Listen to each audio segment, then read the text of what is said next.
Attenzione, è stato smarrito un braccialetto d'oro, chi lo dovesse ritrovare con un gesto di grande onestà lo può riportare alla postazione microfonica.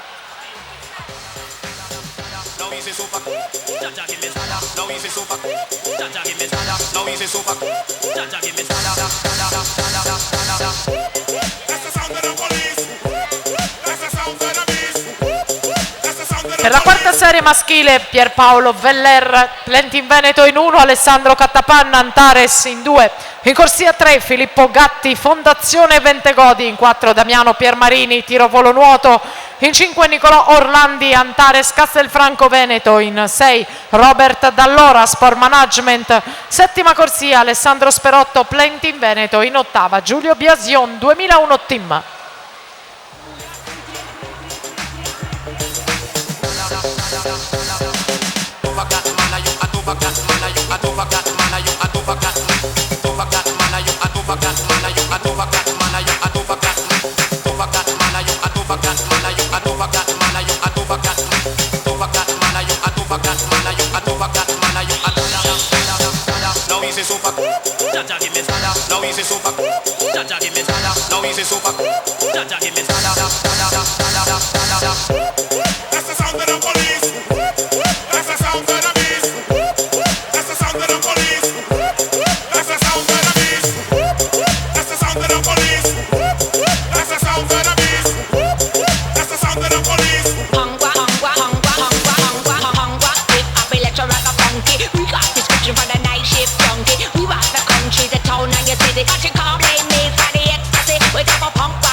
Per la terza serie intanto sono i blocchi di partenza, terza serie 400 stile libero maschili, Davis Panieri 2001 Team in 1, Samuele Rizzato, Plentin Veneto in 2, Federico Baldassar, Nottoli Nuoto in 3, Giovanni Querin, Idros in 4, Leonardo Ongaro per i colori del Plentin Veneto in 5, in 6 Nicola Magro, Plentin Veneto, Edoardo Brugnera, Idros in 7, in 8 Alberto Gabriele Carli, Plentin Veneto.